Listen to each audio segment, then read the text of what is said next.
This is Sarah Milligan with the Oklahoma Oral History Research Program. Today's date is December 3rd, 2015.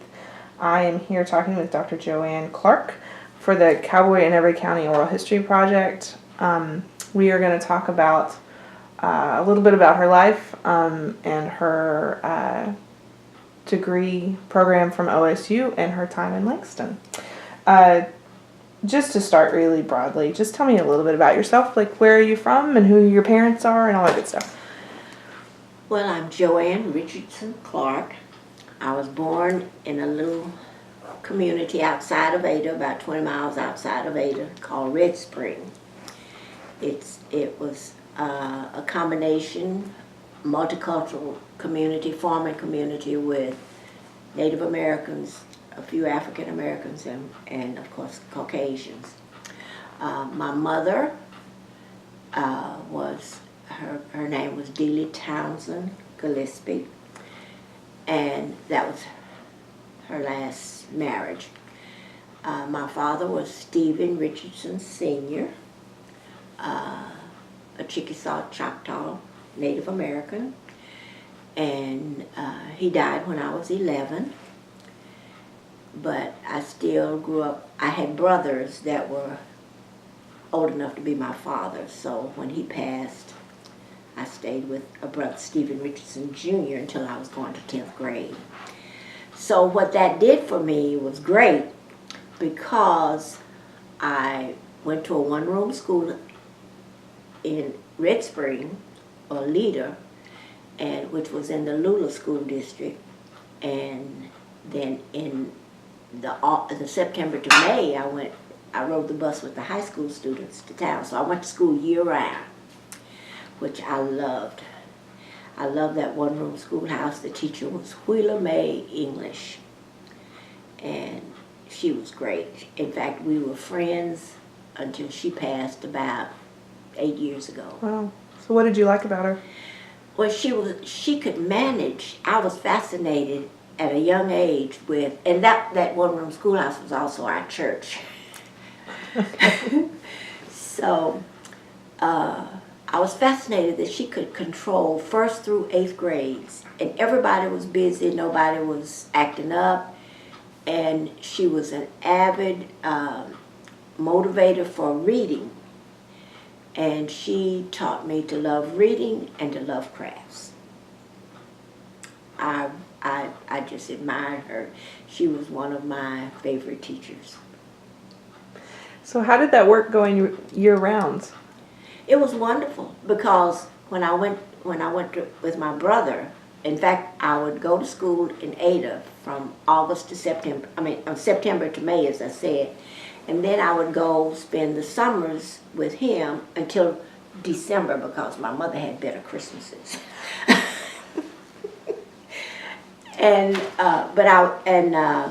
So the children in that community would go to that one-room schoolhouse year-round until they went to 9th grade, and then they would come to town to Napier School, which was the segregated school at that time.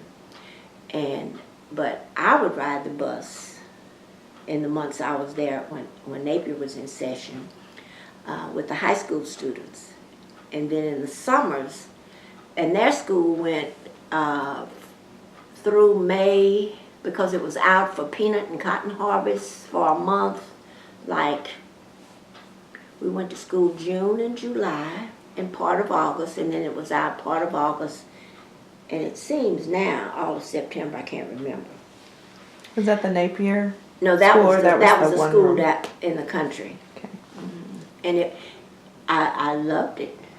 You know, sometimes we would ride a horse to school, and my grandchildren now think that I'm 150 years old, because I told them, well, I rode a horse to school sometime and to church, and in a wagon, and I went to town only on Saturdays. So they think I'm 150 years old. But I love the country because of that experience. Mm-hmm. And it was just wonderful. So, help me understand, your father died. Were your mother and your father together at that point? No, they weren't. In fact, he was remarried, and she was too. But as I tell my children, I never remember going to bed without him. He would always make sure he put me to bed. I was either in the bed with him and his wife, or he was at my house putting me to bed. Mm-hmm. And his position was that the pleasures of the parents should not impact the child negatively. Because I asked my mother, how did this work? And she said that was his philosophy. And it was a good one. Well, it sounds like there was definitely love. Oh, yes. In fact, my mother, I teased her as she got older, especially when she got dementia and couldn't remember that I was teasing her. And I said, well, your husbands were old men. And when we needed them in puberty, they died from old age.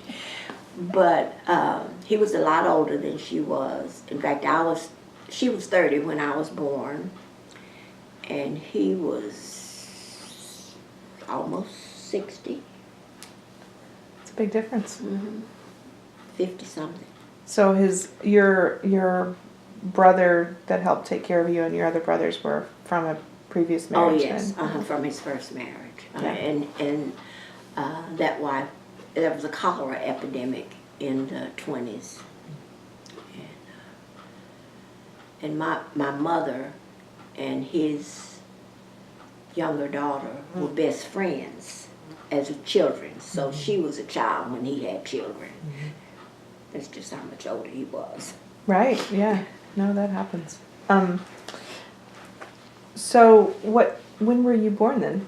I was born August 11th, 1941, on a Friday at 9:00 p.m. And she used to keep my presents until 9 o'clock at night. That always aggravated me. No. Yes. That is not nice. Is that a tradition you kept in your family? No. My children probably don't even know what time they were born. Well, so was your mother was African American then? Yeah, she was 1/4 Creek, and her dad was 1/2 Creek, and her mother was African American. Got it. That seems like a really interesting community to grow up in, that it is so multicultural. Oh, it was. It was. And I don't remember any conflicts.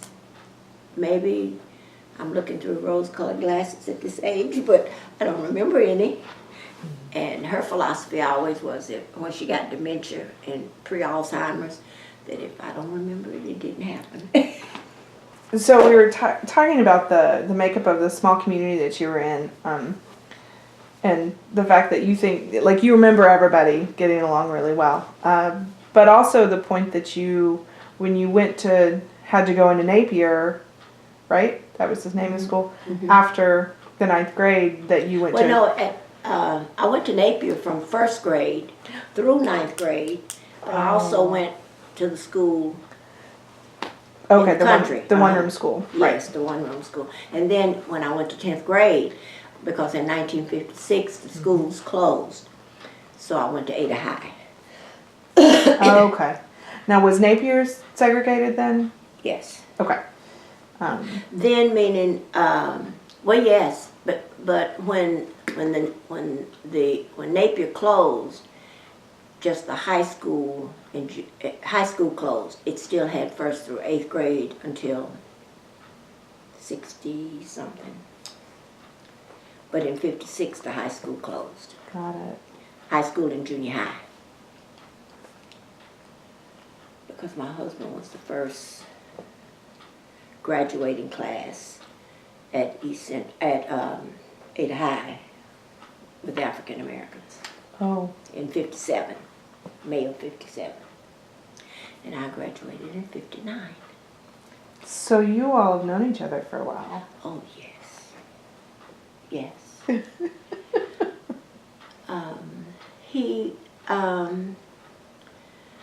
One of my older brothers from my daddy's first marriage was a friend of Langston's, and he was the paper boy now.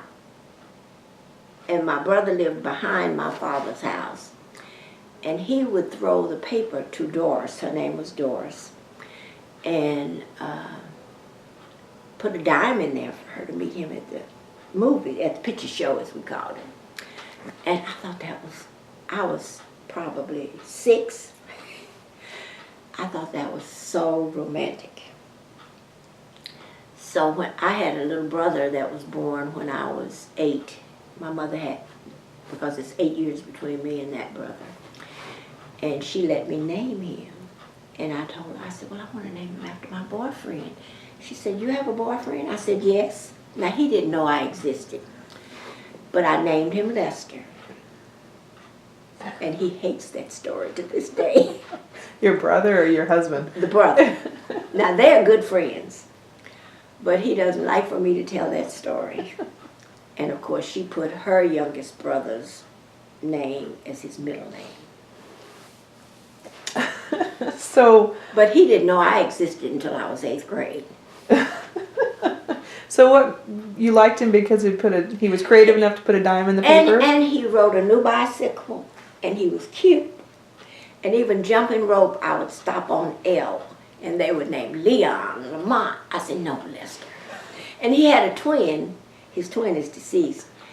So his twin and I had been friends from elementary school, but he was the business. He was a businessman as a child even. He had his job was to throwing newspapers. He bought his own bicycle. He was the only one in the neighborhood with a new bicycle. So I just thought he was something else, and he was. He is. And when we had our 50th wedding anniversary, a friend of mine, I told the story, and he gave me a book. I'll give you a book. Great. And he took of that story. So when did you all start actually dating then? Well, you know, back then, it was very, very Victorian. He noticed me in the 8th grade and started saving me a seat on the bus. But I was so something until I wouldn't know whether it was for me or what. So half the time I would pass him and wouldn't sit with him. And then I guess about 10th grade, my mother let me get phone calls from him. And then going into my senior year, we got engaged. And then, now we got engaged. I could go to the movies on Sunday with him, provided I went to Sunday school, church, and got back in time for BTU. I couldn't go with him. I could just meet him there. But I had to take my 2 little brothers with me.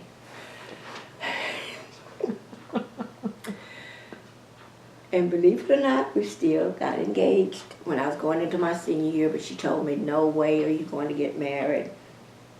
Of course, with Ada High, a lot of the girls got married going into their senior year, so I was behind. But she said no. And when she said no, it was no. Did she tell you why she said no? Well, she wanted me to go to college. And then I called these people my grandparents, because my grandparents died very early. But it was my brother's in-laws that I stayed with. So it was George and Mary Johnson that lived down on Leda. And my grandfather had, on his deathbed, I was so excited to show him my engagement ring. And he said, well, no, you can't get married. He said, you have to promise me you can't get married because you're the one who's supposed to go to college. So I promised him, because I knew I would keep my promise. And I did. And he died a month later after I made that promise. But I went to college straight out of high school, and I got married January 1st, 1960, which was the beginning of my 2nd semester. But I graduated on time, as I had promised. Do you have any insight into why he identified you as the one that was going to go to college? Well, he said that of the Indians down there, I was the first one to go to college, and that everybody had, because no flaunting intended, I was smart as a child, very smart. So my brothers, my grandfather, we called him Paul, and Granny, they all insisted, well, you have to go to college, you have to go to college, you have to go to college. And even my dad, before he died, he would tell me, he said, now what are you going to be when you go to college? Because he told me that he thought he went to 3rd or 4th grade. But even, so college was in my blood from, I can't remember when it was now. What do you feel like the opportunity for you to go to college, do you think that it was easy for you to go to college compared to maybe some of your siblings? Well, my mother's oldest son, who's 87 now, he went to college. When I was 3rd grade, he came to Langston, and he graduated. But there were 2 other children of hers before me who did not go to college, and none of my dad's children went to college. And I don't know if it were easier. It was just a natural progression for me, because it had been instilled from, I can remember discussing it when I went to 1st grade.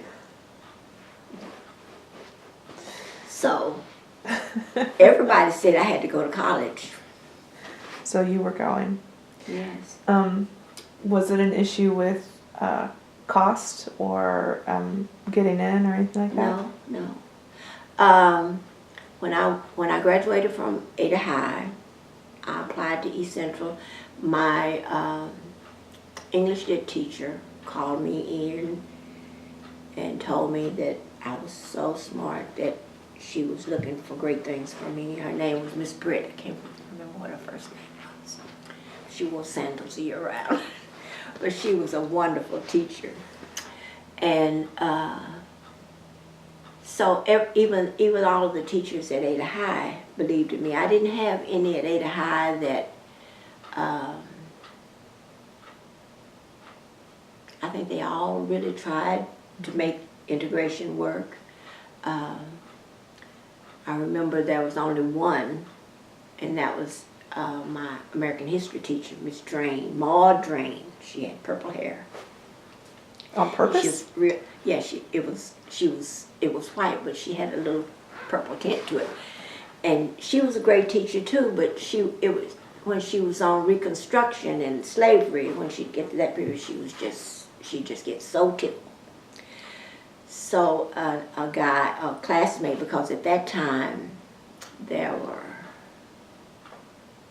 4 or 5 11th graders, black 11th graders. Mm-hmm. And 2 of us decided that we were going to teach Miss Drain a lesson. So we stayed after school. Now that meant that we missed our ride. It was 6 miles to our community, so sometimes I had to walk home if I couldn't catch a ride, or I had to at least walk from where Ada High was at that time to the black part of town to catch a ride on to where I lived. But anyway, we stayed with Miss Drain, and we became very good friends with her. We'd help her grade papers. His name was Jesse Pickens. Jesse Pickens and I would stay, and we'd help her grade papers, and we'd talk to her, just get to know her. Then we told her that it hurt our feelings when she would make fun of the slaves and the time of slavery. And I think she accepted it. Now, we went on to 12th grade, so we don't know what she did with the then 10th graders, but it appeared that she accepted it.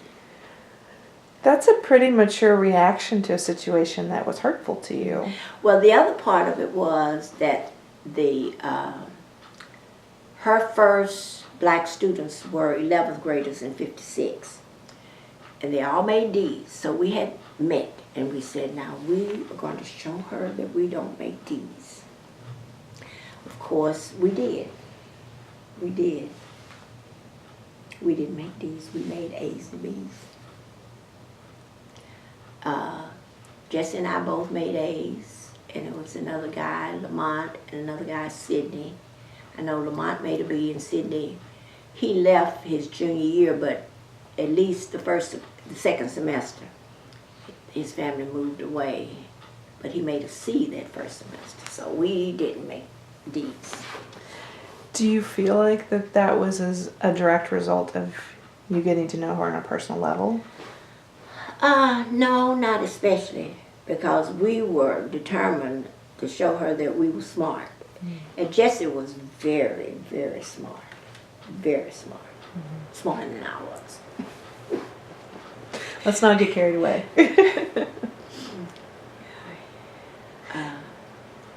But Ada High was a good experience for us. We had the girls, well,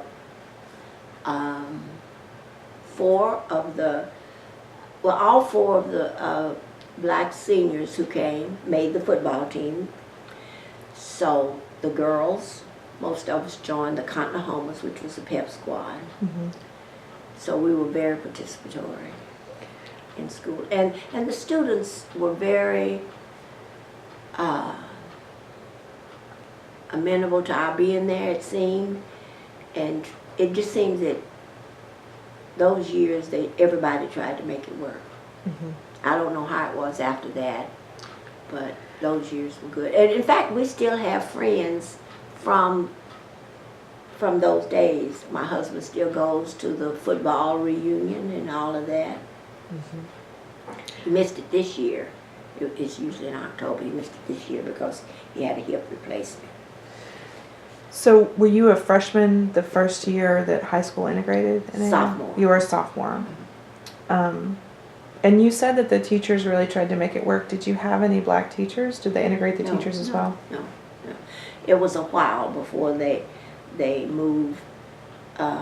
In fact, I don't know when Ada High got its first black teacher, but they had a black teacher at the junior high a few years later, but not at first. In fact, when I graduated from East Central as an education major, I just knew I was going to Ada High to do my student teaching. And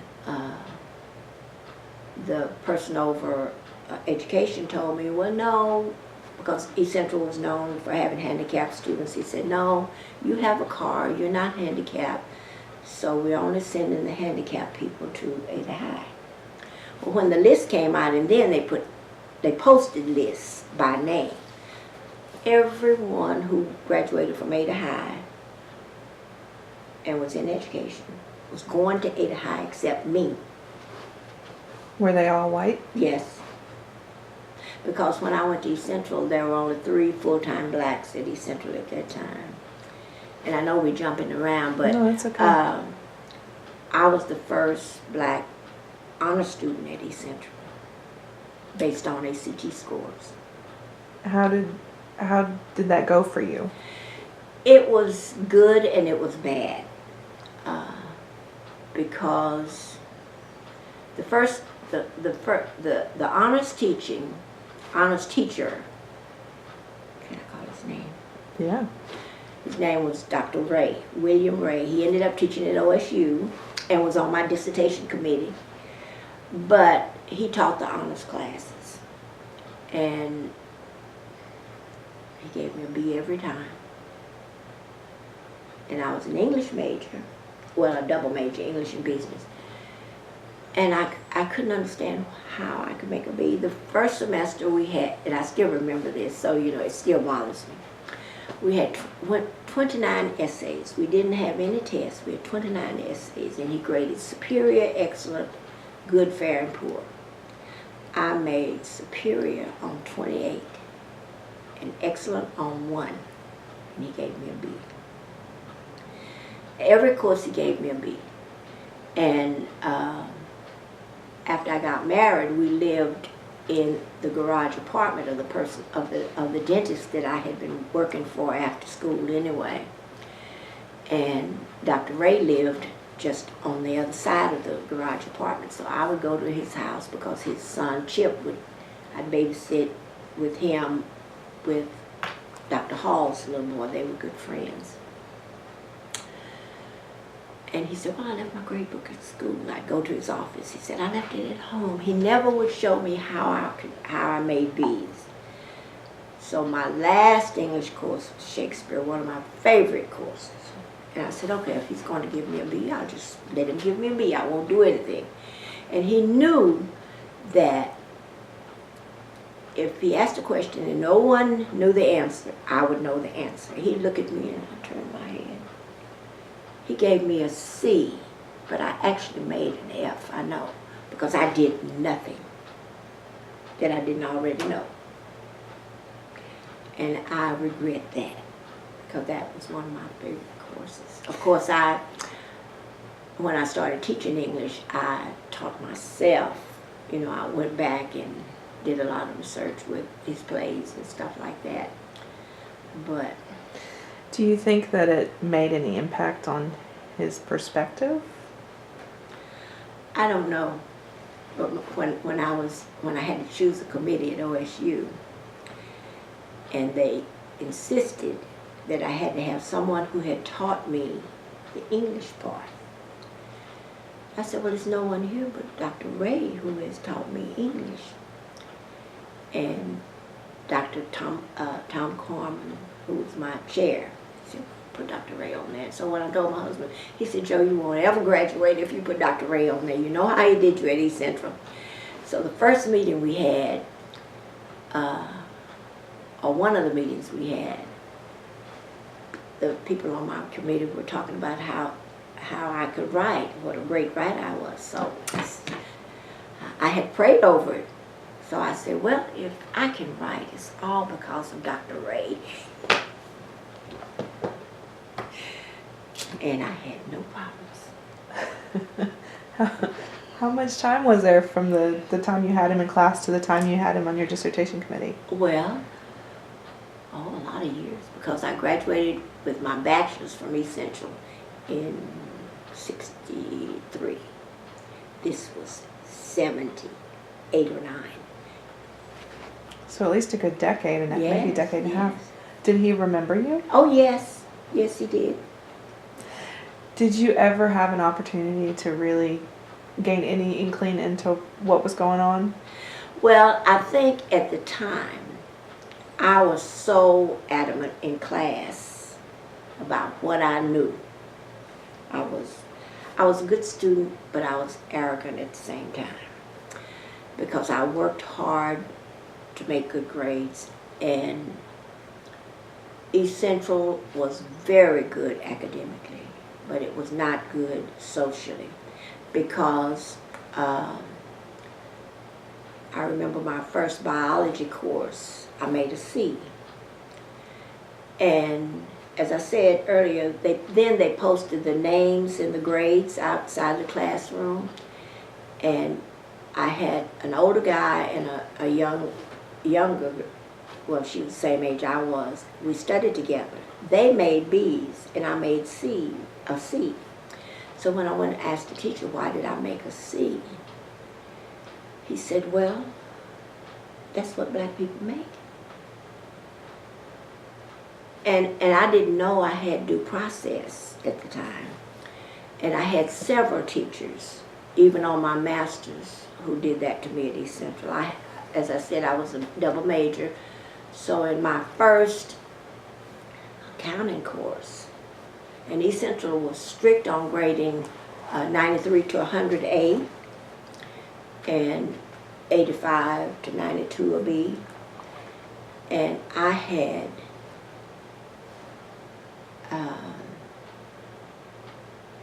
I was 1 point from a B. And I asked the teacher, could I look at my papers to see if maybe he had made a mistake? He said, sure. I said, well, am I the only one like this? He said, no. I said, so someone else had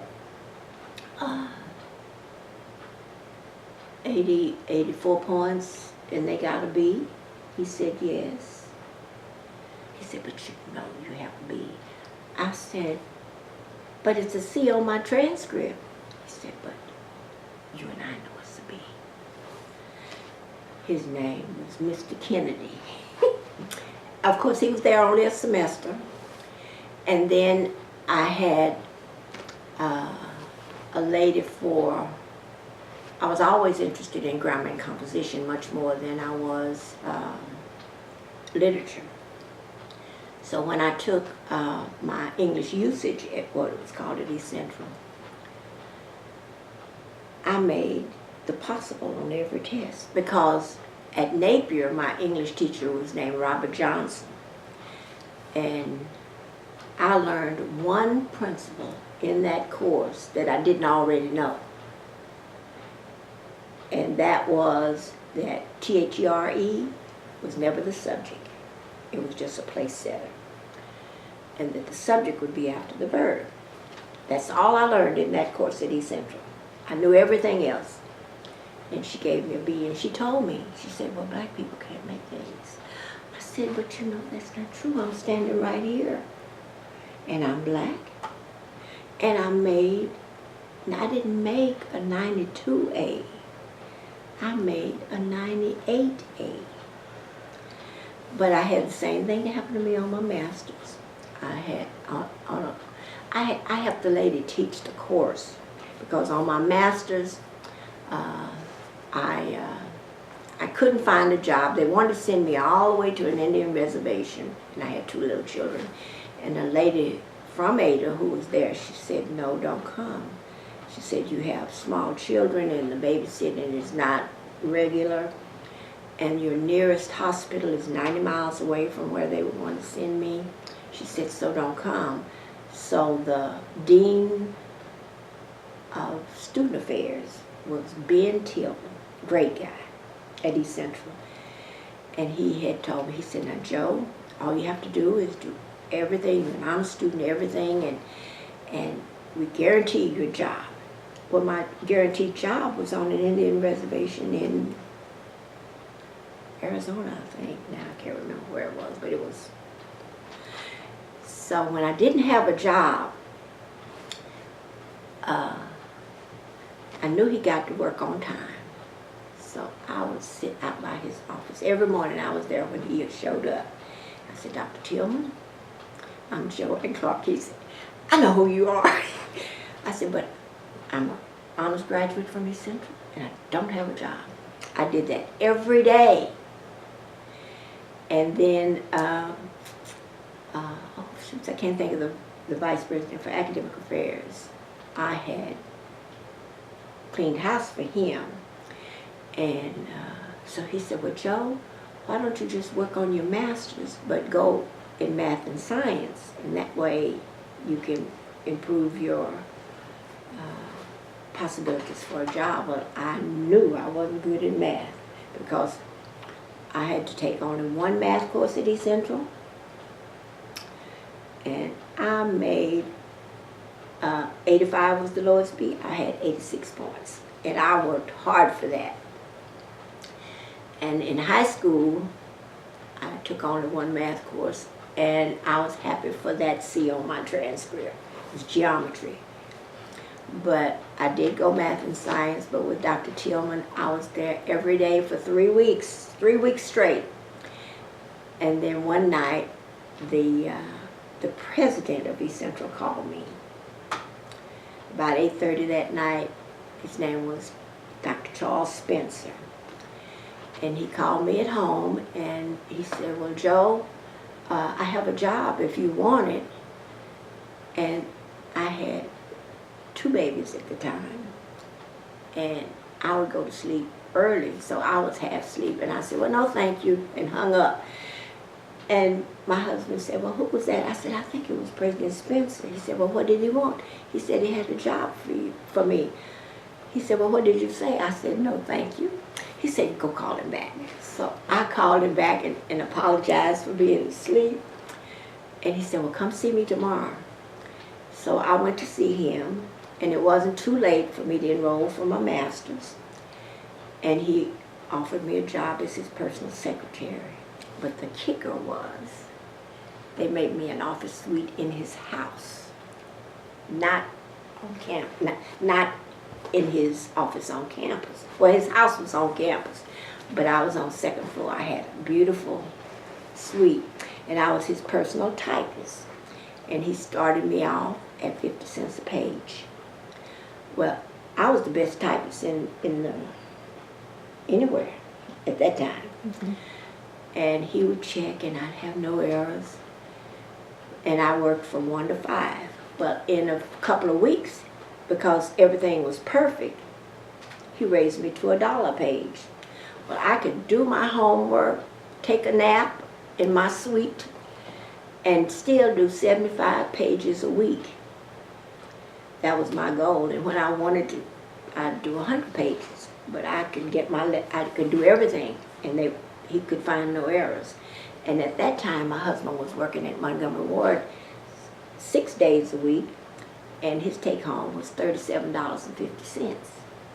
And I was bringing home $75 a week, at least. So he could quit work, and he went to school full-time after that. And so I worked for Dr. Spencer as his personal secretary until I finished with my master's. That leads me to ask a couple of questions.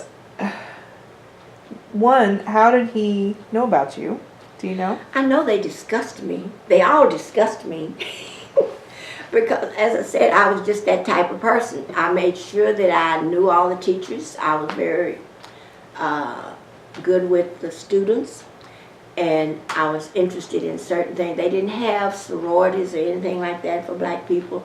We had a great drama department. I can't think of the teacher's name, but I took her class. And she wanted me to be in the play. Well, I was always acting. When I got pregnant and had her class, we had to write our own plays and everything.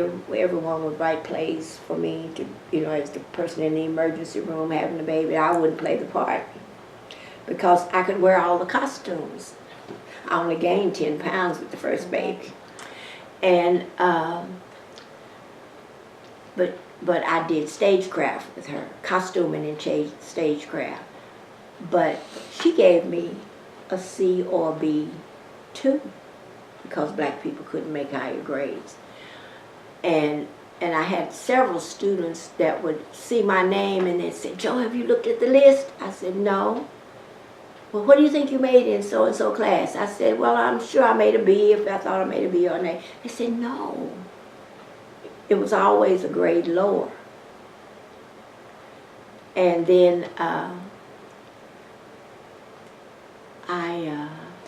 Did the other black students, you said there were 3 black students when you went there, did the other ones have the same experience? I don't know, because they were not outgoing. They were very standoffish. Did they interact with the white students? No, I did. And it wasn't until I was probably junior that we got more black students, because they recruited a lot of basketball and football players. Then I could go to the student union and play Dirty Hearts. You couldn't before then? Not with three black students. One was a transfer, and the other was one of my best friends, and we both were married, so we didn't stay on campus that much, and we definitely didn't play Dirty Hearts. But then, by the time I was a junior, then her name was Pearlie. No, there were 4. There was a Clarence. I can't think of Clarence's last name now, but anyway. And then Clara White was an English major as well, and then Pearlie Lewis was in business. So there were 4 of us rather than 3. And Clarence was in science, and he was older, so he didn't mingle with us either. Dirty Hearts, explain to me why that's significant. Because I had a real college social life then. And one of my white friends in my I can't remember what business class it was.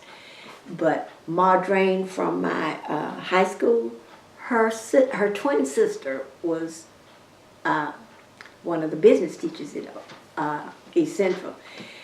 And when she'd call the roll, I can't think of this girl's name, but she'd say, well, you know, Miss Drain, neither one of them had ever married. She said, Miss Drain said, well, Clark is probably home with the babies. They must be sick. She said, I knew you were not home with the babies. I knew you were in the student union playing Dirty Hearts. I said, well, you didn't tell her, did you? She said, no. So the fact that you were playing Dirty Hearts, which I'm assuming is a card game. Yes. Is that something that white students just didn't know? Or was it something you couldn't play with them? I don't know. Because I was playing with other blacks, primarily the football players. Because I don't remember any girls at that time, any black girls there. But I do remember about 3 of the basketball and football players. So they were always there. And when I'd come in, they were shooting pool. Well, I didn't like to shoot pool. So we'd play cards. Mm-hmm. And I'm not a fan of card games now, but I was in the student union as other students. I had a real college life, so I'd skip class every now and then if they wanted to play. I'm trying to get a handle on whether before you had more black students in college, you didn't go to the student union because you didn't feel welcome or you didn't feel kinship. I didn't feel the kinship because the students would speak, smile. You know, it wasn't like they were there. I don't remember any bad incident between me or any of the other black students and white students. Okay, that makes more sense to me. Mm-hmm. So I wonder this too, because you have quite a bit of Native American also within your background. Were there other Native American students that went to school there? And were there issues with, were there similar issues with that as people of color as well? I don't remember any at East Central. At Ada High, because there were a couple of Native American students at Ada High that we had the same relatives. There were quite a few Native Americans at Ada High. They were all friendly, but some of them, I guess, didn't want to be too close to us, even those that we had similar relatives. You know, we would speak at other places and talk more at other places, but not, they were not negative. Mm-hmm. But it sounds like they weren't going to go out of their way maybe to make friends or be open friends. But they weren't antagonistic either. Did they have similar issues, for example, like with grading or issues with teachers? I don't know. That the black students did? I don't know. No one ever shared it with me. That makes... In fact, not even the other black students shared it with me. Did you ever try and talk to them about it? I probably talked to Pearlie. I remember talking to Clara White, and telling her, because when she graduated, she didn't have a job either. I said, we need to go together. She says, no, I'm not going to beg for a job. I said, I'm not begging for a job. They owe me a job. But she wouldn't go. And of course, Pearlie had transferred at that time. Mm-hmm. And I don't know what had happened to Clarence. Either he graduated or, I don't know. I don't know what happened to him. That's interesting. And I don't remember that the football and basketball players had that problem. They never discussed it. Mm-hmm. And one of them, we still know each other. You know, I know about him. So I just remember those 3. I know they were all basketball players. Oh, I did have a question following up on the... whenever you mentioned that they put you in the president's house, did you feel it was a good thing or was that a strange thing? I think it was a strange thing, but I was so happy to have an income and to be able to work on my master's. So I didn't take it negatively. It's just that when Mrs. Spencer would have activities, she had a maid. It was a black maid, but neither one of them ever asked me to help them do anything. So sometimes when I'd get bored up there in that suite by myself, I'd go down. If she were having a party or something, I'd say, well, you know, I'm really good at decorating. Can I help?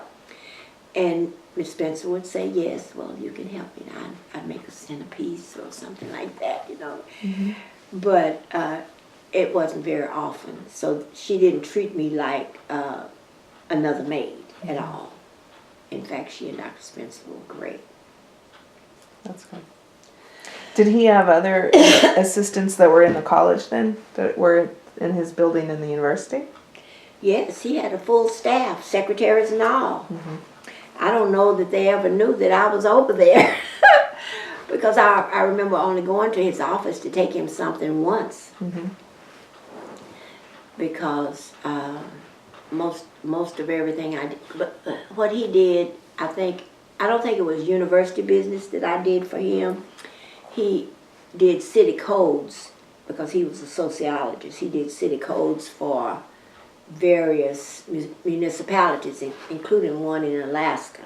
So that was what I was doing, is typing the city codes for him. So a personal research program. Yes. I understand.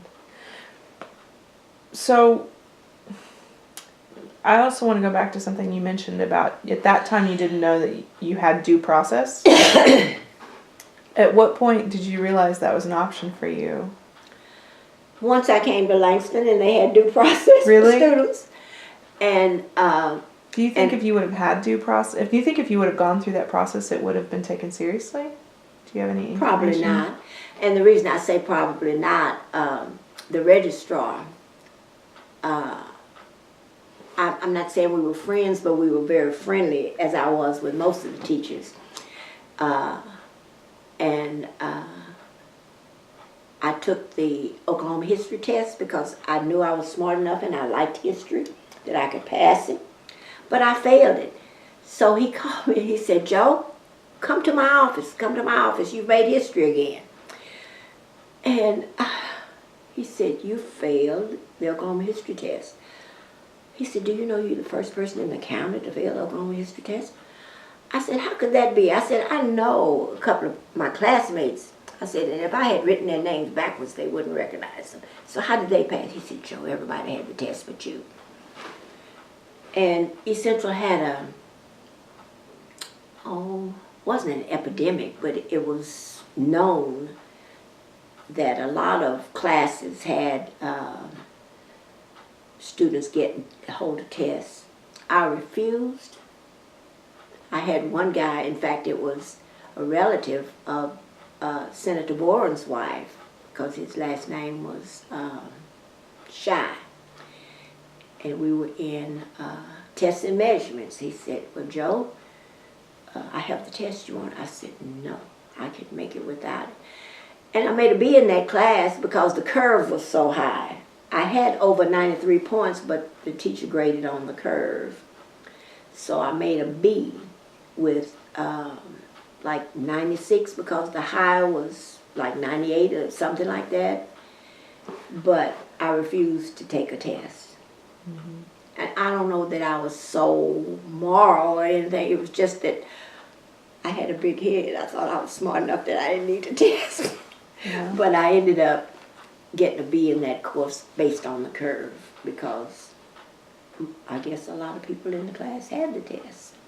And it was a known fact, and folks would brag about it, you know, because they had students doing janitor work at night, so they would pass the test around. But I think the school finally realized that and did something about it. But so did you honestly fail the history test? Yes.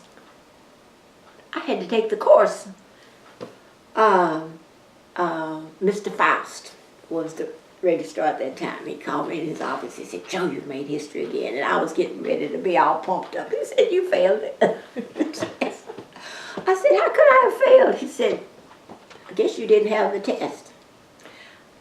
And I named a couple of the football players that I had gone to high school with who had taken the test at the same day and time and passed it. I said, I could have written their names backwards and they wouldn't have known what the name was.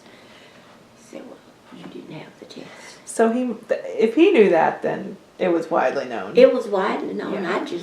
And the same student, young white lady that I had the biology course with, we were in a lot of business courses together, she took the test at the time. She had the test, or she must have had the test. She passed, but I refused to take the test. Mm-hmm. I mean, take the, Yeah, cheat. Yeah.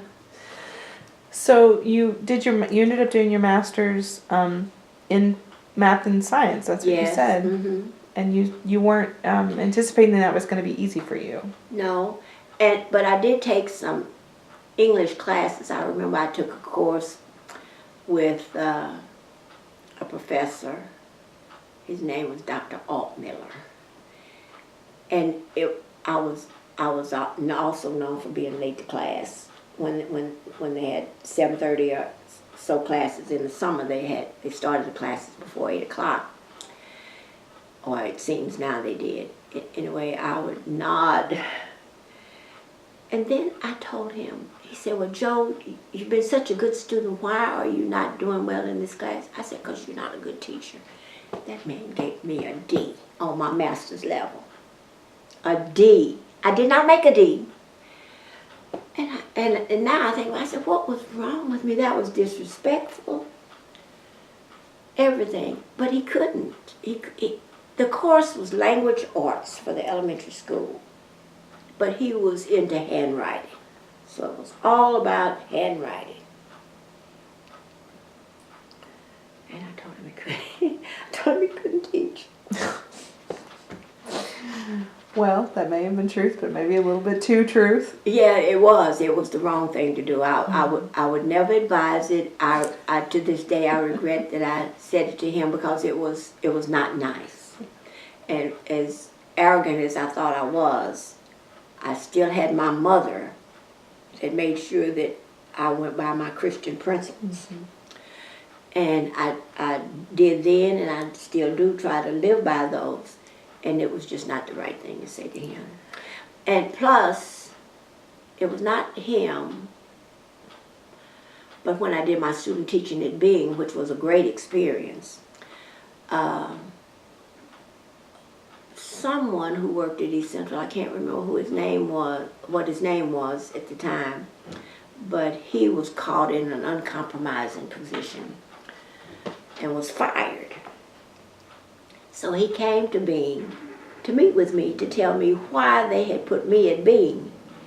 He said they had a meeting with Dr. Self, who was over student teaching,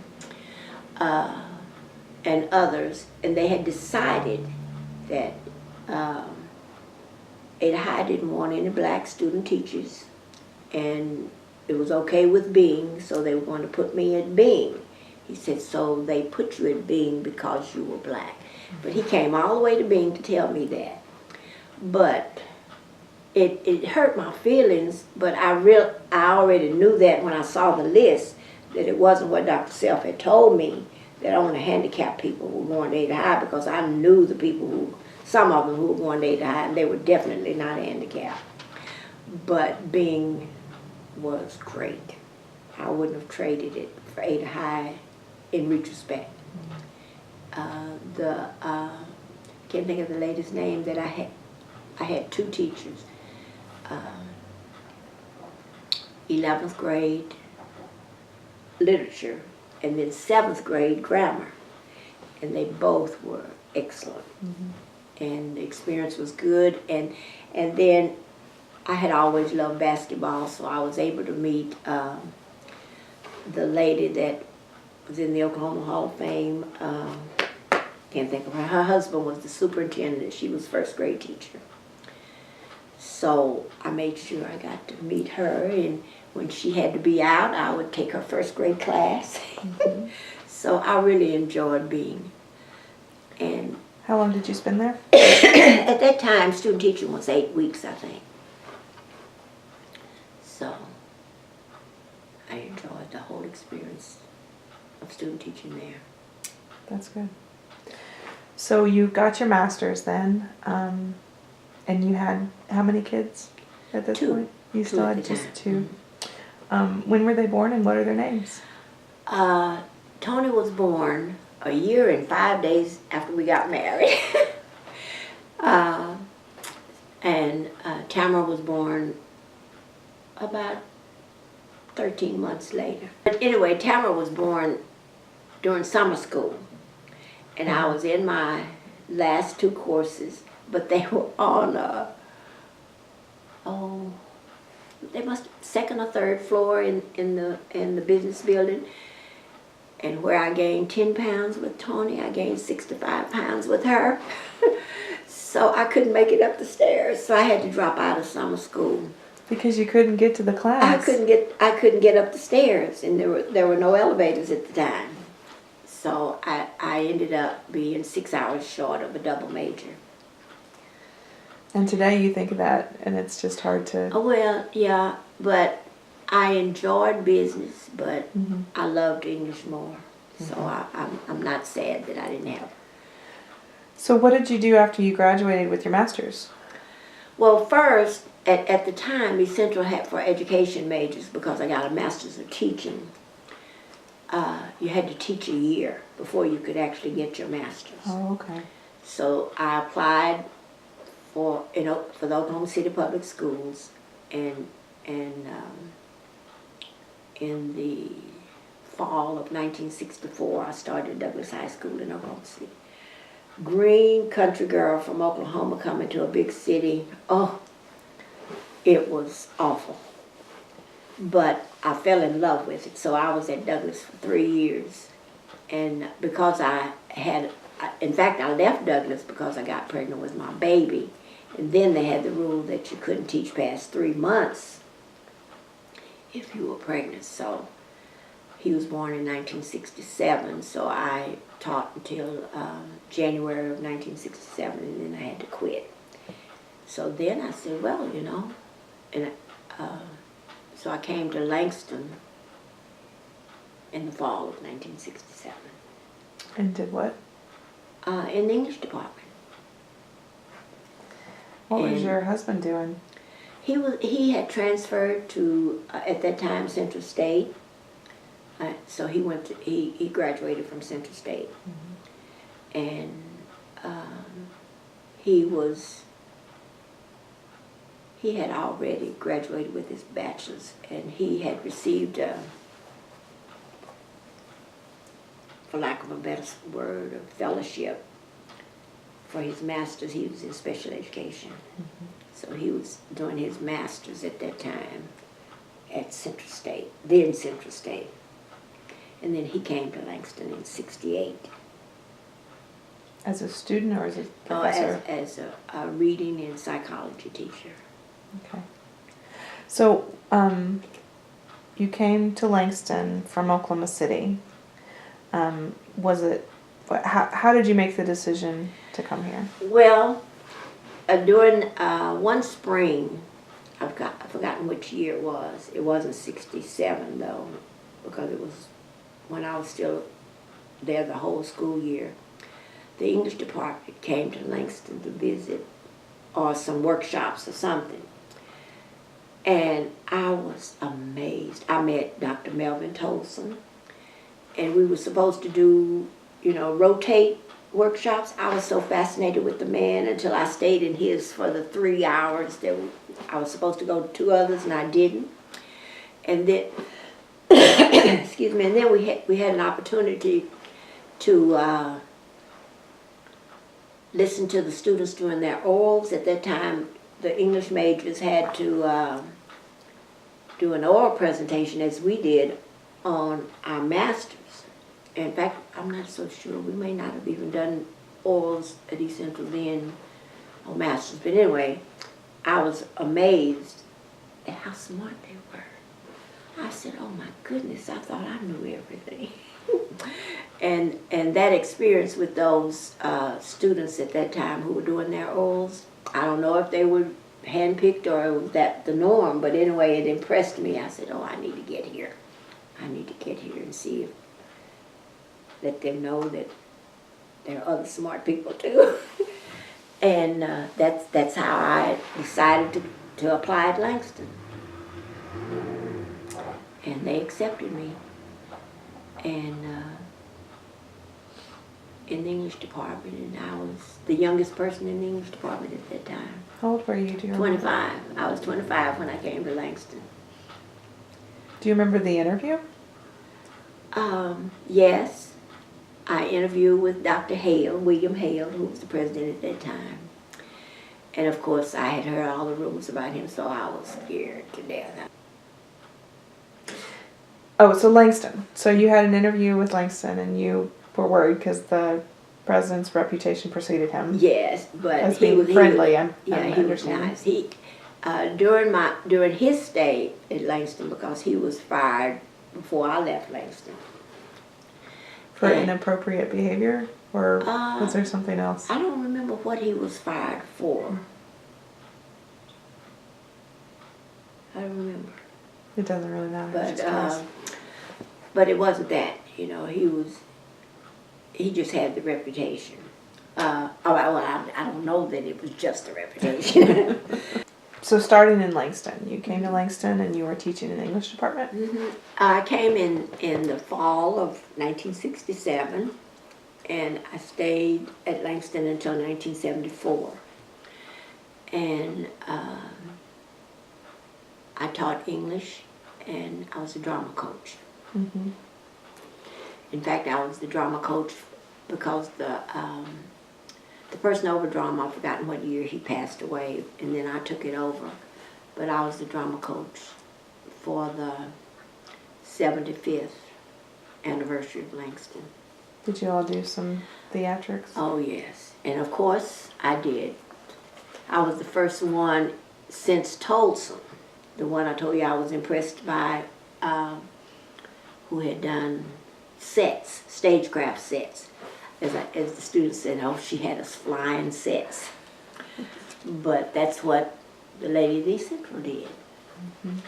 And costuming, and of course, it was really interesting. My children were elementary school at the time, so they were all interested in the plays too. In fact, one play I did one summer was The Odd Couple. And the college students didn't know how to play poker. And my daughter, who was second grade, taught them how to play poker because she played nosy poker. Nice. Because we did the play in what we call the little theater. So the audience was like from here to that chair. Mm-hmm. So they could tell if they didn't know what they were doing. So she taught them how to play poker.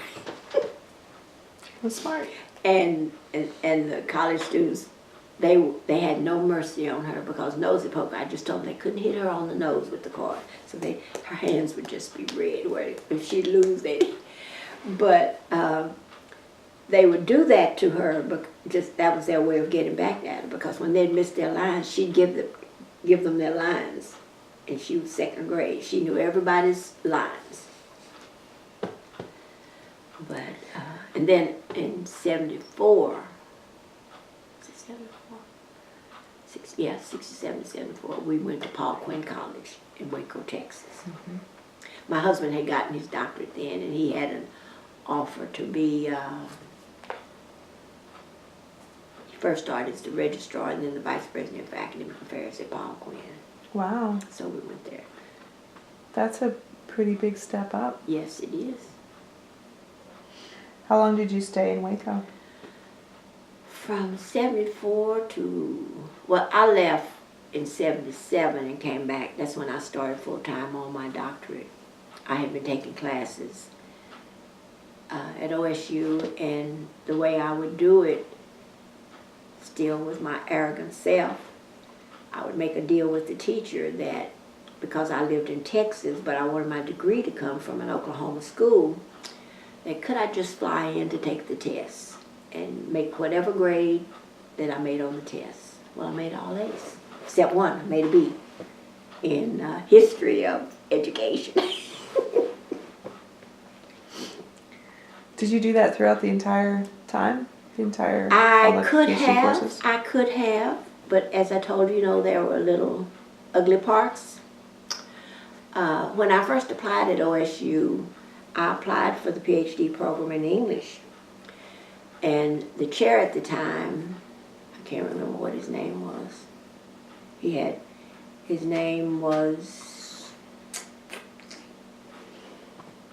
last name was a poet, Shelley. And he told me that my grades weren't high enough. Well, I almost fell out of the chair for the PhD program. He said, oh, don't get me wrong. A 3.7 is good. No, I had a 3.5. He said, a 3.5 is good. He said, but we require 3.7. Well, we had a white guy in the English department at the time, and who was in the PhD program in English. So I asked him, I said, well, now, I need to ask you a personal question. What was your grade point average when you were admitted to PhD program at OSU? He said, I barely had 3.1. I said, well, they turned me down with my 3.5. He said, wow. He said, well, mine was just barely a 3.1. So I said, okay, I'm not going to go through that again. So I went on and I went to education. And Dr. Thomas Carmen was the chair of higher education at that time. Great guy. Strange, but great guy. And so I started taking classes, and I was into, at that time, when I first started, OSU had a program in linguistics. And I had taken so many of the linguistics courses that when I came back full time, they let me go ahead and go through, even though they didn't offer the degree anymore. You'd taken linguistics at OSU when you were starting your PhD work? Yes. When did you start to go through the application and start classes? It was before we went to Waco. So sometime in maybe the early 70s? Yes, because my husband and I both went to OSU at the same time. He received a study grant to go full time, and I would just take a couple of courses every year. So did he get his PhD from OSU? Yes. Okay. He has an EDD as well in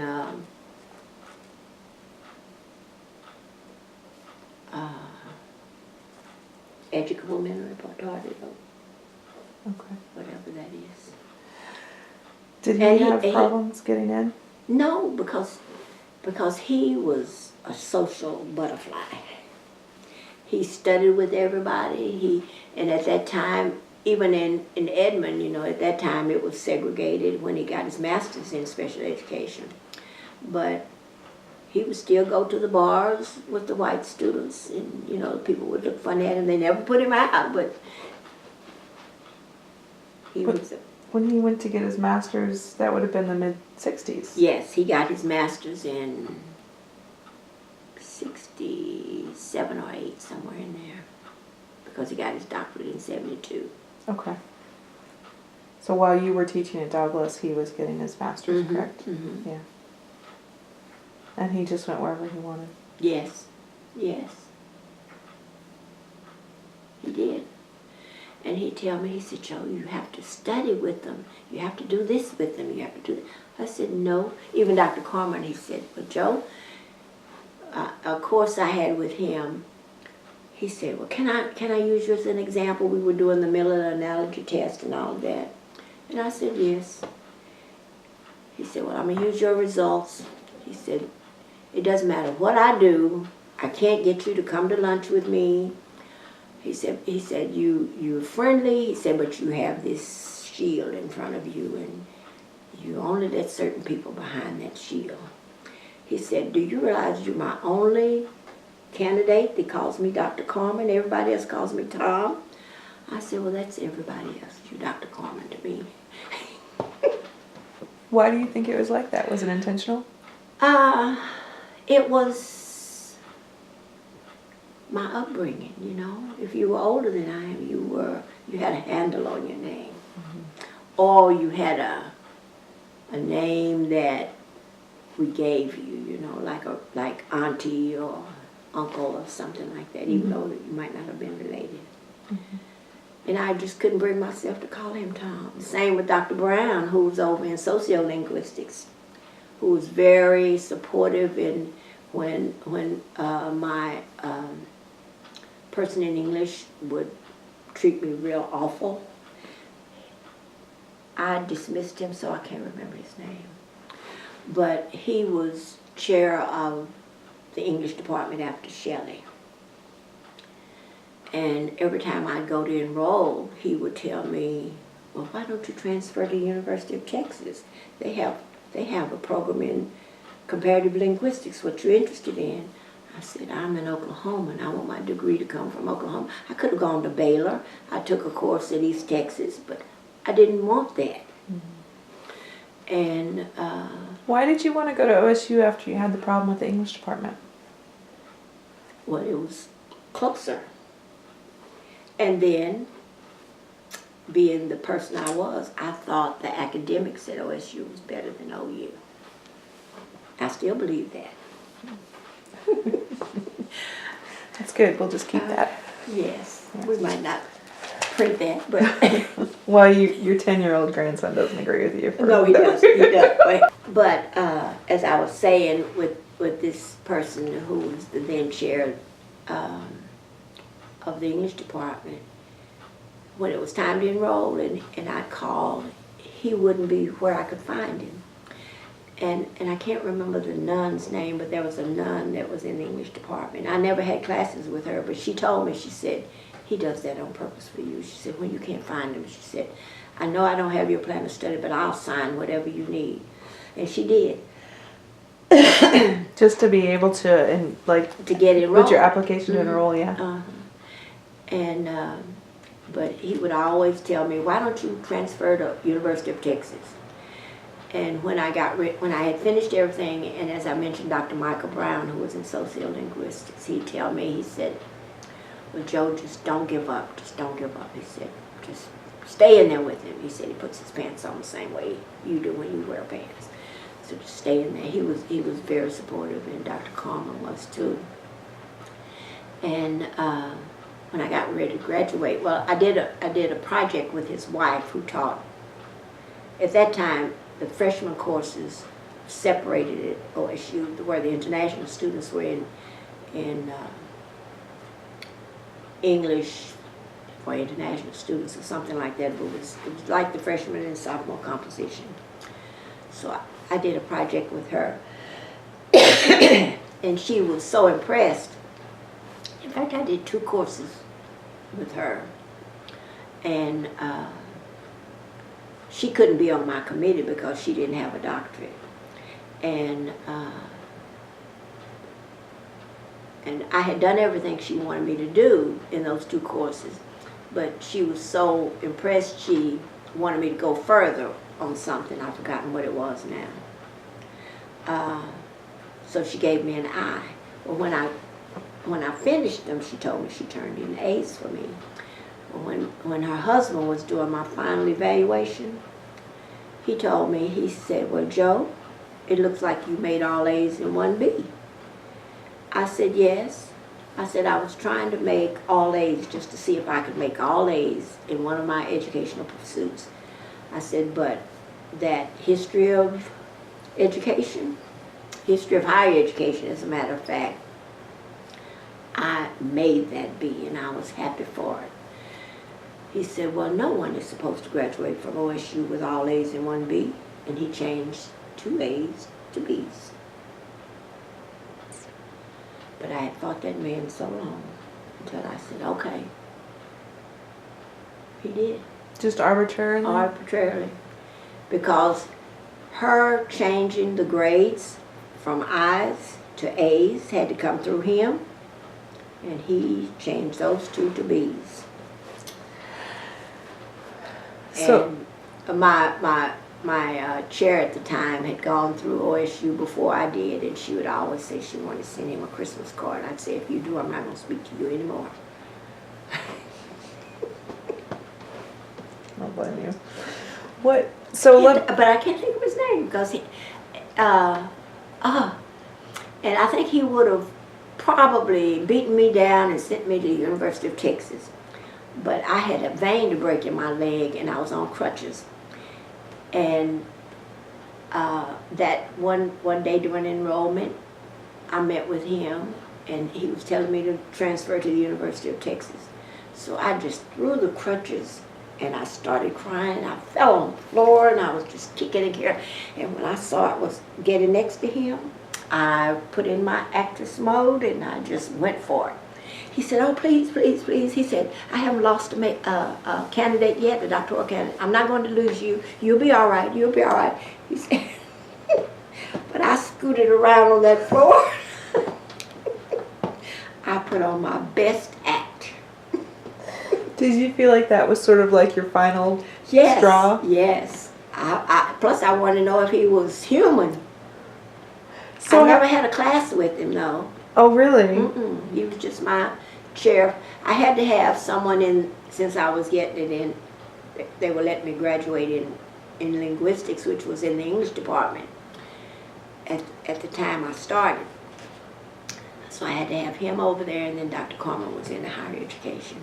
So my degree actually reads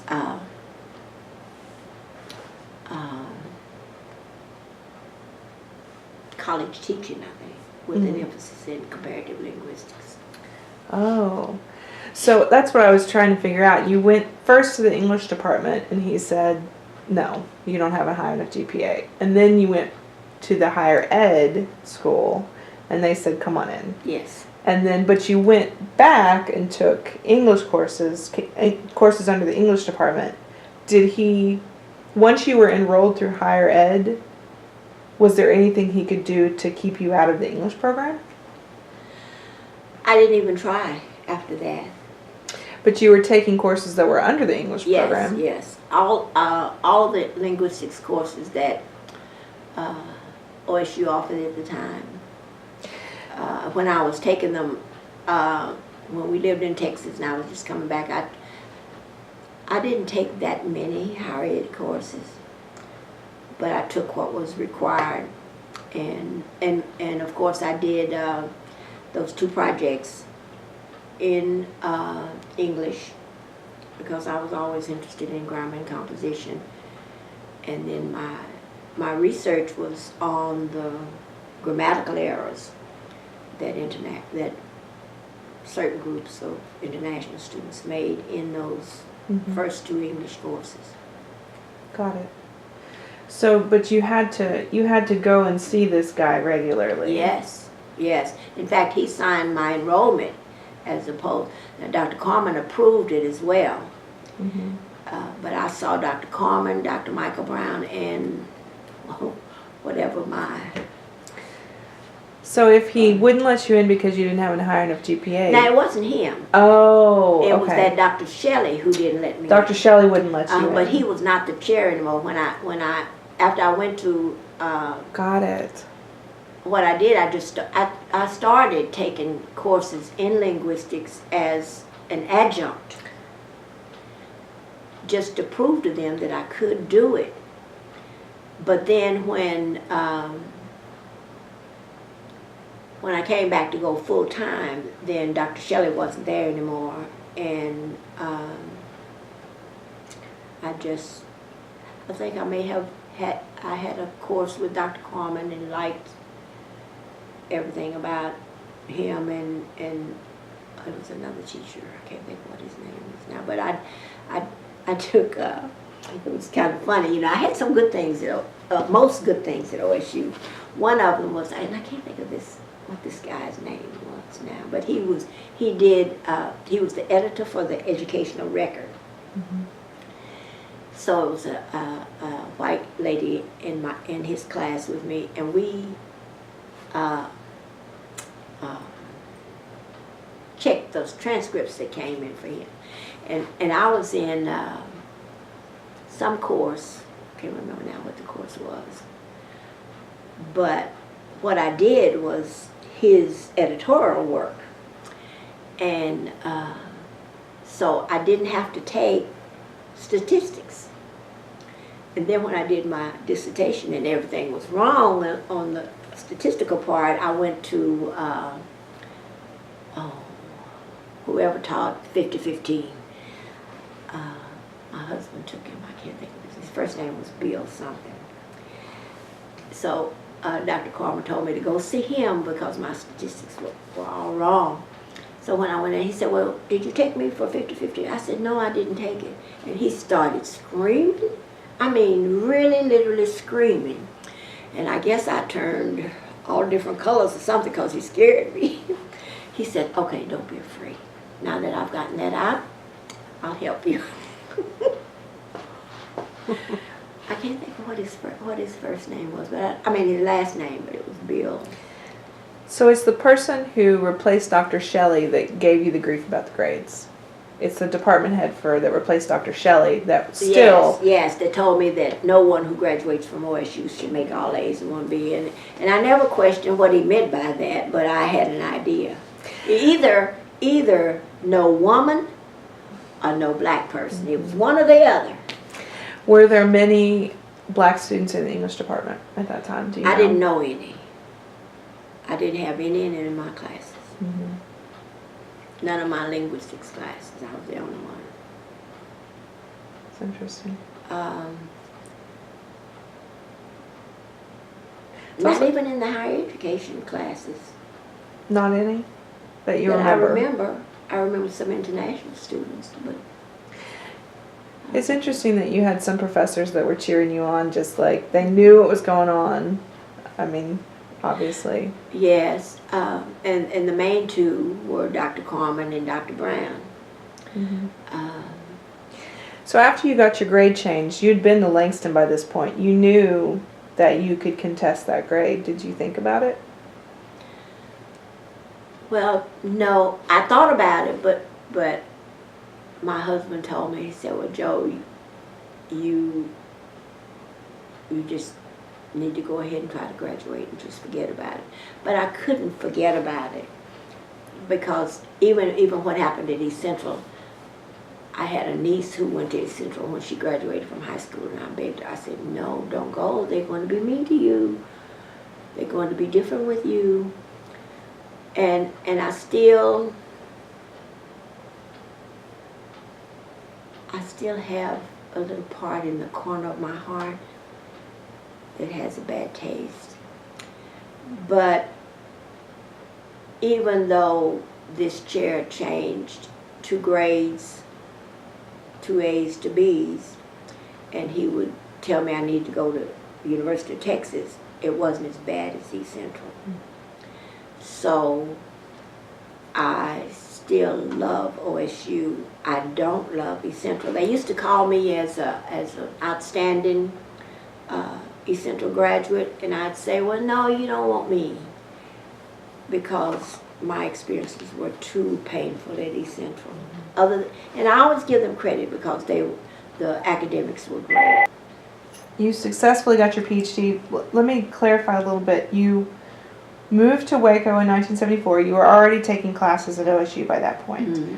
And you arranged with your professors that while you were in Waco that you would continue with classes, you would just basically come in and take your test, do the coursework on your own, be doing independent.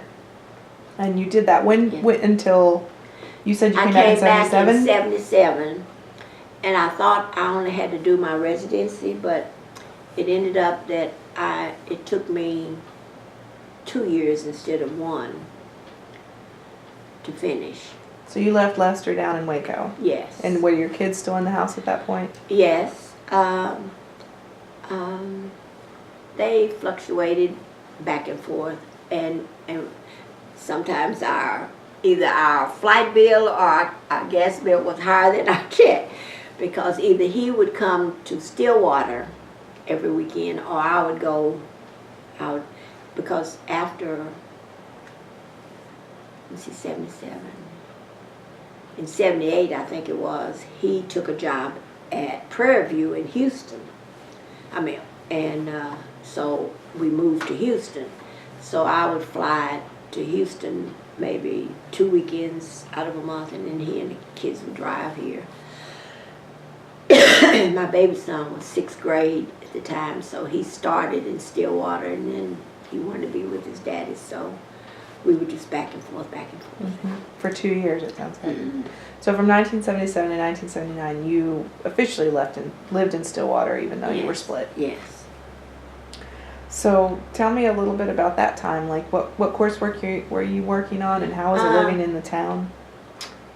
Well, I worked at Langston part-time at that time, and by 79, because I actually finished in August of, well, I finished in May.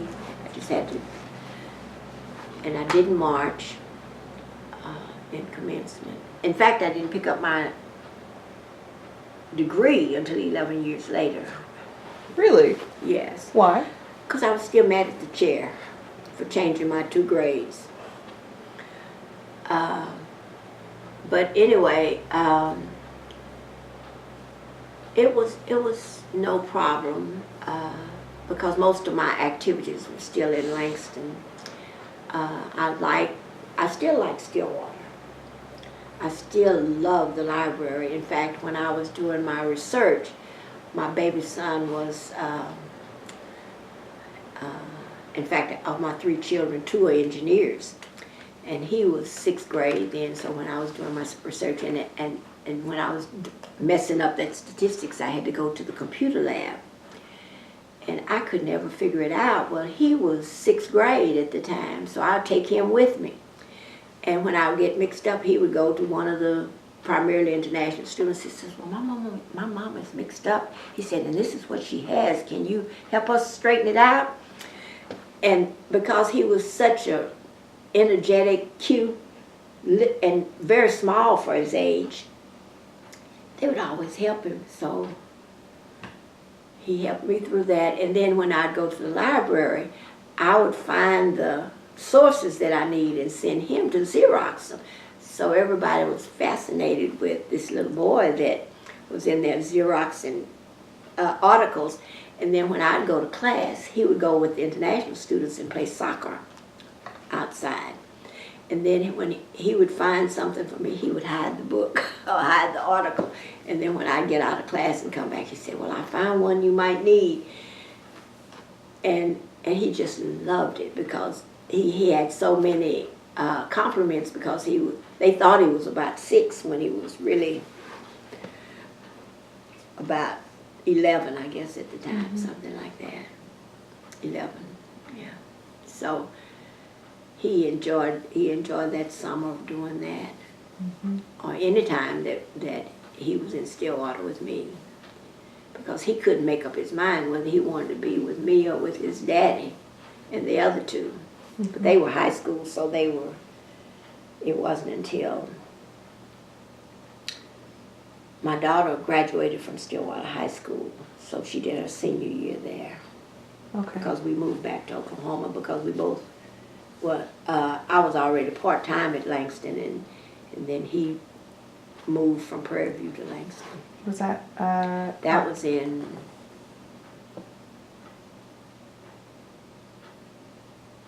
79, I guess. So when you finished your residency, he moved back to Oklahoma.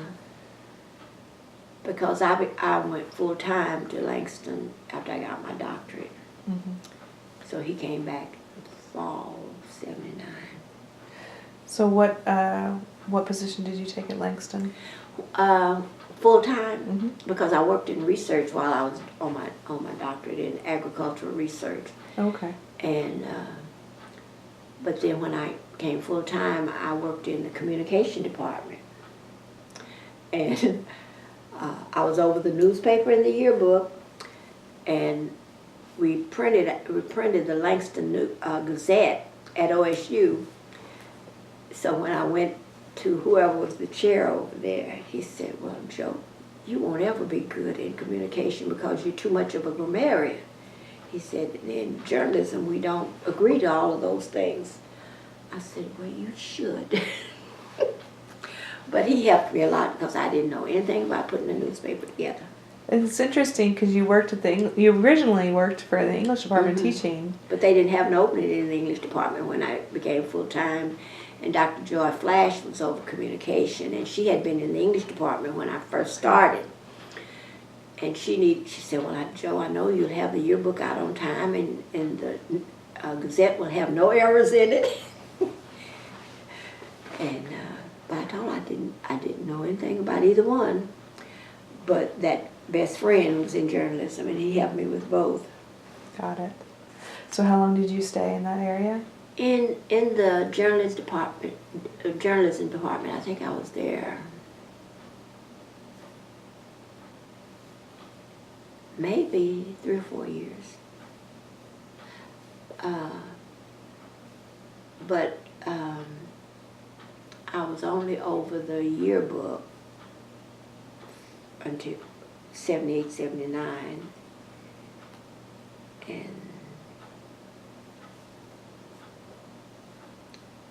And I claimed being over the Gazette, but my friend Willie Pitts was at UCO.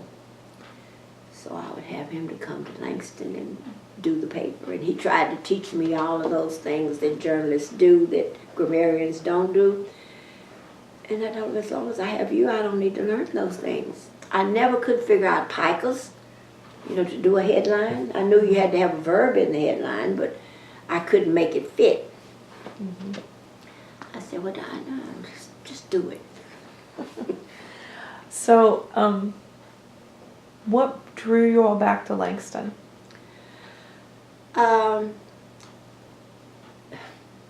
Honestly, I told my husband, I am not going to be a Texan ever. Now, I'm going to stay in Oklahoma. You and the children are welcome to come. And if he had said no, I think I would have been a Texan, but he didn't say no, thank the Lord. So we all came back, and our oldest son graduated from a Texas high school, so he came to Langston his freshman year. So. But you could have gone a lot of places and still stayed in Oklahoma. Yes, but I didn't want to. So why Langston? Because I had fallen in love with it at first. And then I thought I could make a difference, a bigger difference with the students. Because my friend Willie Pitts had a saying when people would say, well, Langston's no good, it's not as good as OU, he'd say, and I would copy. Well, when they spell cat at OU, they spell it C-A-T, and when they spell cat at Langston, it's C-A-T, so it's the same. He had what we call Pittsisms. He'd make up all kinds of little sayings. And I think that the reason I have so many adopted students is because I think I did make a difference. And I would tell my mother all the time, I said, well, I think the good Lord forgot about me and didn't give me a talent. She said, no, he gave you a talent. You can talk white off rice. That's like you and Lester both can. But we make a good team. We made a good team. So you brought it up and we talked a little bit about it off tape, but you have how many adoptive student Well, now, kids in quotation marks? yes, we call them joined in. We have born in and joined in. And on paper, there are 70, but I've lost 4 who passed away. But I still have, if they had children, they're still my grandchildren, 2 of them did. So these were students you either met in Langston or through most of them. I have 3 in fact, Isaac's mother is one of them. She just passed away a couple of weeks ago, 3 weeks ago. But his grandmother, his maternal grandmother, had 3 daughters, and her her second daughter was my oldest son's first wife. And when she got sick, she asked me, she said, would you make sure my girl's okay? So I said, well, yes, I'll take all 3 of them. So 2 of them have passed away now. So it's still one who's not doing well. Yeah. So there's lots of ways that you bring family into your life then. Yes, 99% of them were students at Langston. I can't think of any of the 70 except those 3 girls who were not students at Langston. And we have were those 3 girls from here in Langston? No. The oldest girl married a guy from Langston. And Isaac's mom that just passed, her longtime special friend was from Langston. And my daughter-in-law, she was in Kingfisher. Well, she lived in Langston when she and my son got together. But her mother and father, all of her people lived in Kingfisher or El Reno. So they're Cheyenne from that area. But all the rest were from Langston. But we have 2 brothers, and it's really strange how how this family gets designated, because we have 2 brothers, and they have other siblings, but we only have 2 from the Bahamas, and we have 2 from Africa, and they have other siblings, but they didn't go to Langston. 2 brothers went to Langston. And then we have 1 from Kenya, a boy from Kenya, and a girl from Ghana. And the girl from Ghana, she and her daughter came to the 50th. Wow, that's a long trip. And of course, the one from Kenya, he lives in Kansas City, so he was there. And of the 70, some of them get to be so close until, in fact, one of the brothers from the Bahamas, I would tease him because his mother brought him to me when he was 16. He came to Langston at 16. So and of course, when his mother couldn't find him, she'd call me to see if I had seen him. I said, well, yes, he's right here. So I teased him now, and I said, I can't. His name is Michael Storr.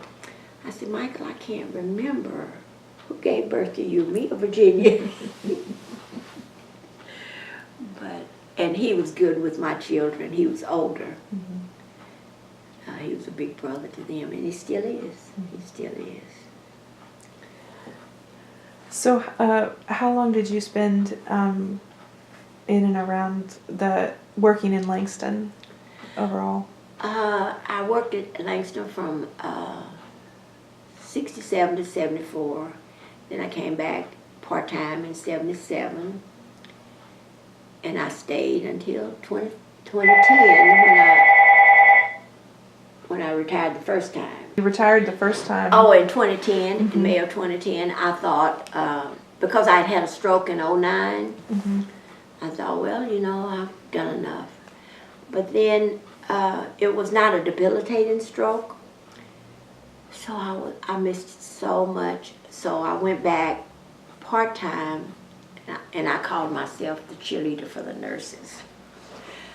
I went back just on a grant that the dean had because students had some negative attitudes, and she called me and said, well, Jo, I know you can get them out of that. I said, I sure can. And so I met with them every day, and I would edit their papers and call them and just keep them pumped up that you can read 7 chapters in one night. And they all passed their licensure exam. So I would tell her, I'm your cheerleader for your nurses. So I had the juniors and seniors. Okay. So that And was then, and that was in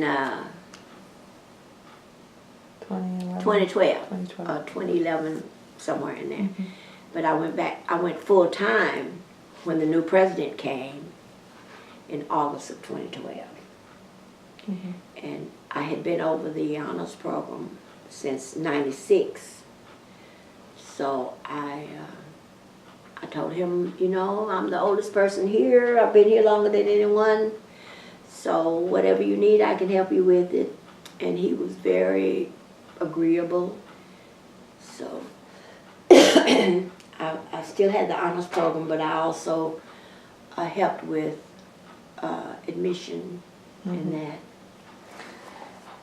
So you had the honors program from 1996 Until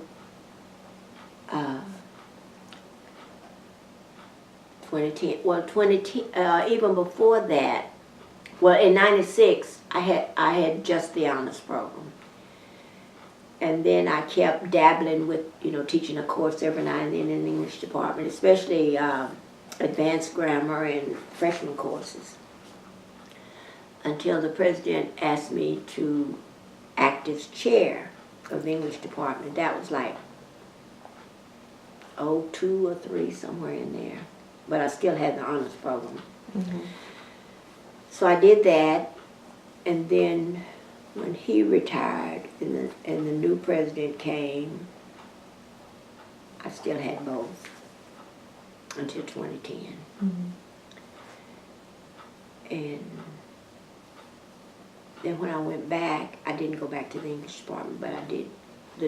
The now president did give me the honors program. I still work with the honors program. Oh, are you still doing that some? No, well, yes and no.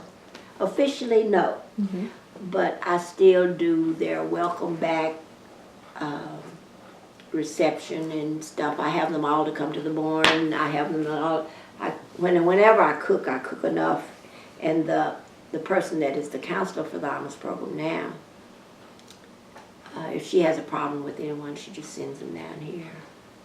And they all know that this is their home, Mm-hmm. and that the barn is their place of relaxation. And the barn is the building out back of your house? Yes, we call it the barn because it started out as a barn, but it has a bathroom, a full kitchen, and a kitchen seat 75, and pool table there, hockey table, and big screen TV, popcorn machine.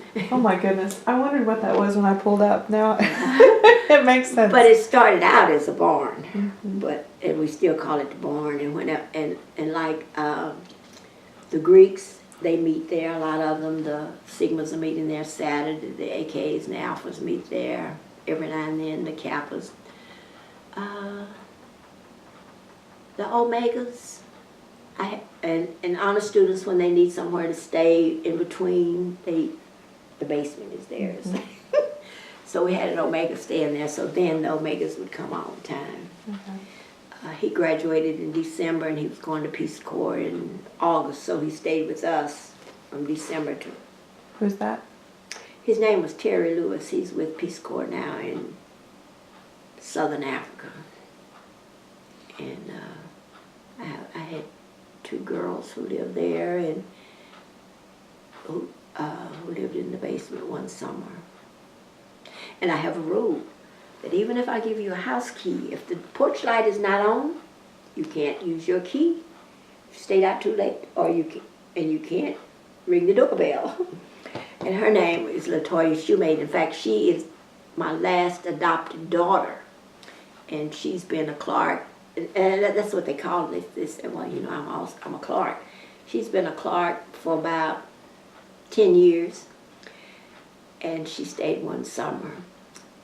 And I walked on the porch, and I saw her all curled up in the car, and I called. I said, LaToya, what are you doing in the car?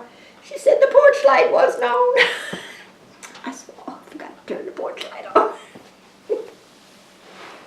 So she still teases me about that. I hear from her. She's in Virginia.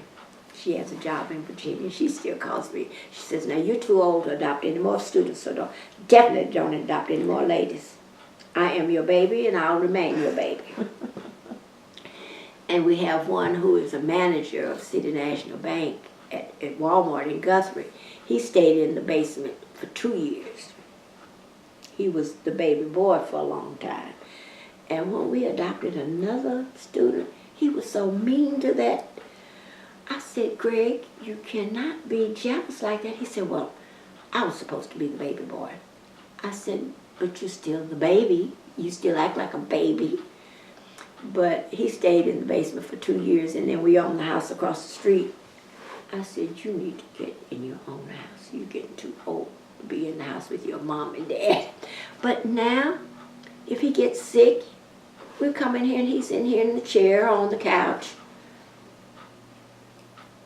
And when I got sick in October, and he was so upset, he said, I'm your baby, but I'm the last one to know what's happening with you. I said, Greg, you're the first one. I don't tell my biological son, Tony, because he gets too emotional. And the baby son, I definitely didn't tell him because he lives in Florida. So you were the first son to know it all, not the last. But he is so helpful, though. He lives over there. He comes over every morning to make sure we're all right. He calls 1,000 times a day to make sure we're all right. Yeah, your phone rings quite a bit. Yeah. Yeah, but it doesn't ring this much during the day. It's just, I don't know. And, of course, he's manager of City National Bank now, but he taught 4th grade in Texas, so actually he's our great-grandson. He's that we have custody of. He tutors him since he's 4th grade, and he's really good with him. Mm-hmm. I'm not good in tutoring. Well, you're good in quite a few other things, so it's okay. Yes, but I'm not good in tutoring. Well, I have kept you a really long time, and I actually... Remember now, I can talk quite off right. I was about to say, and I know we could sit here a lot longer, but I wonder if there's anything that you wanted to talk about that you didn't get the chance to talk about before we end it. I love students, especially college students. I had a group of guys here last night. They come almost every night. They'll call to see if I cooked. And as I said, when I cook enough. And if nobody comes, I'll call somebody on campus and say, well, tell them I cooked. And they know that I cook a lot. And then I have a lot of stuff for them in the barn. And as I said, with the Greeks, I usually try to have them over every now and then. And same with the honor students. And then because 2 of my born-in children live in Kansas City, and I recruited at my granddaughter's high school, it's a Kansas City group that I recruited that are still here. So I have the Kansas City students in for dinner, and it's about 15 of them.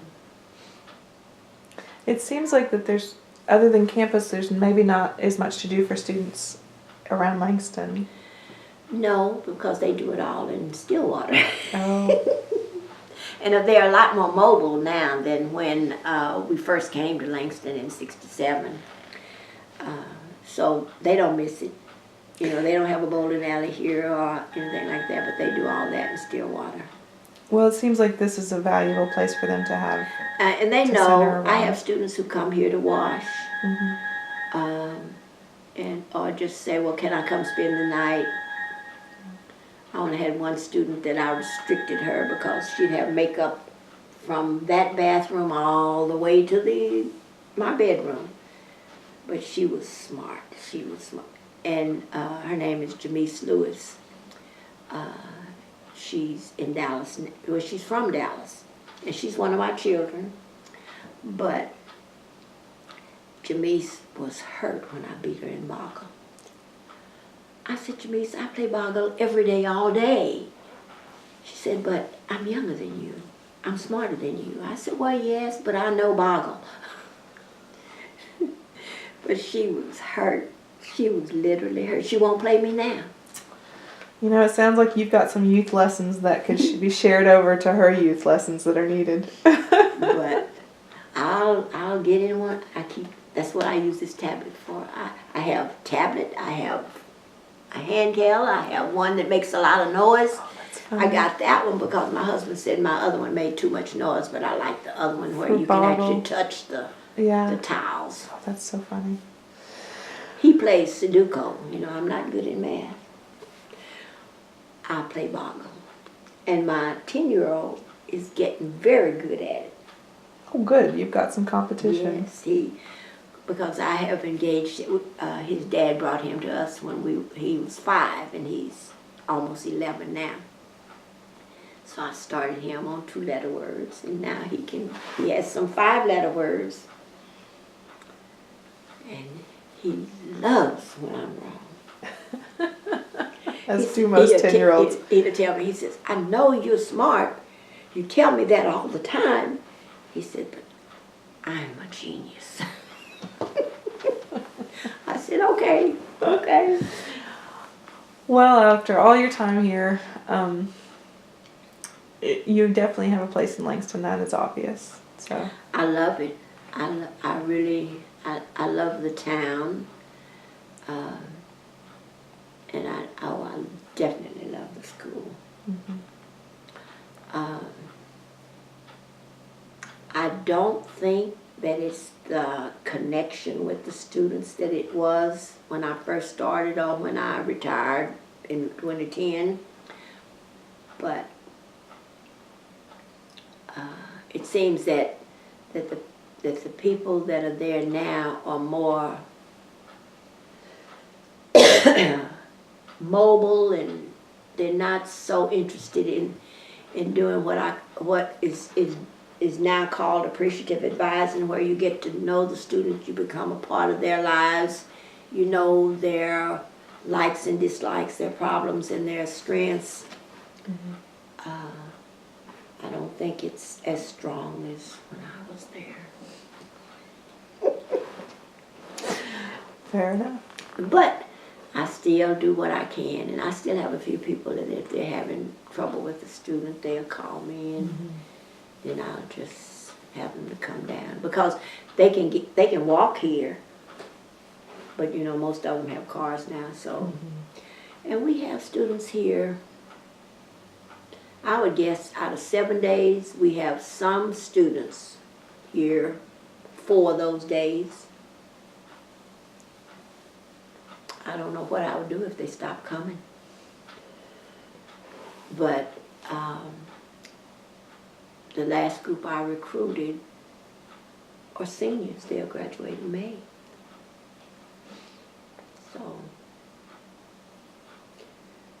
but I still, since I'm an AKA and my husband is an Alpha, we still know those. But as I said, I have all the Greeks, because all the Panhellenic Greeks, because I have adopted children who are in all of them. I even have a Sigma Gamma Rho white joined-in daughter, Mabel Watson. Is she your only joined-in daughter who's white? No, well, I'm the only daughter, maybe daughter, but I have all colors and kinds. I have, as I said, those 3 daughters who are Native American. Then I have a couple, one son who didn't go to Langston or college, who's white, and then another son who's white, one who's Vietnamese, and several Native Americans. Do you identify with the Native American side of yourself, like of your family history? Yes. Probably as much, sometimes more so. I make sure that my children and grandchildren respect and know that side of their heritage. And I owe that to Dr. Michael Brown at OSU. Because he asked me, he said, well, Jo, why you don't identify as Native American? I said, well, because I grew up in a time when if you had one drop, you were black. He said, well, your dad was Native American, so you don't love him? I said, oh yes. He said, so that, and you said your mother's part, and grandparents were all Native Americans, you know, so he said, so why don't you? He said, you're saying you don't love them. I said, but I do. He said, well, stop acting like you're not part Native American. And it was then, and of course, the brother that I stayed in the country with, he was, his mother was Native American. Those older brothers and one sister, my father's first wife, was Native American. And I only knew the three brothers, not, I didn't know my sister, Martha. I met her in death. When she died, they sent her body back to Ada. That was the first time I seen her. My mother had talked about her because they were best friends, but I didn't really know her. But it was because Dr. Brown kept telling me, well, you know, you don't have to disown one. It's okay to be both. And the other thing that happened all the time, unless somebody didn't ask me and put down some other race, you know, when you had to put down race, I'd put African American. Well, when I turned, after 50 years, I said, okay, I was African American for 50 years, now I'm going to be Native American, since I'm half. See, I'll do half, because I'm going to live to be 100, at least, Lord's willing.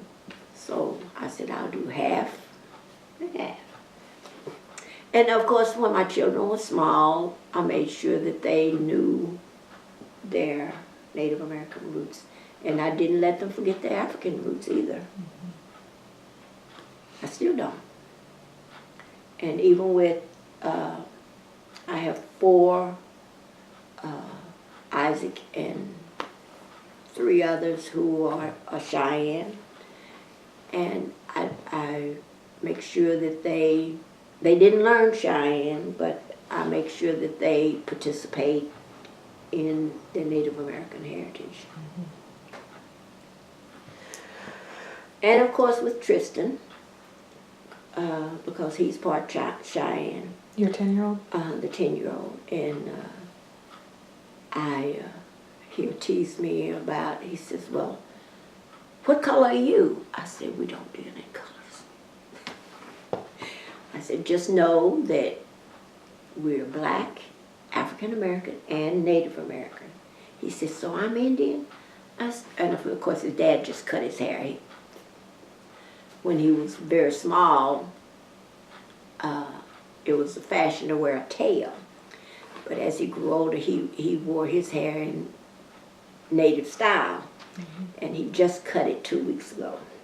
His dad? His dad, yes. So I said, well, Calvin, why did you cut your hair? He said, I knew you were going to want me to keep my long hair. He said, but he just got married, and I think his wife wanted to see what he looked like with short hair, so he's still handsome. Well, I think this is a good place to stop. Okay. I'm reluctant to do so because this has been really interesting, but I think I'm going to have to release you back to the world. Okay. So I'm going to stop.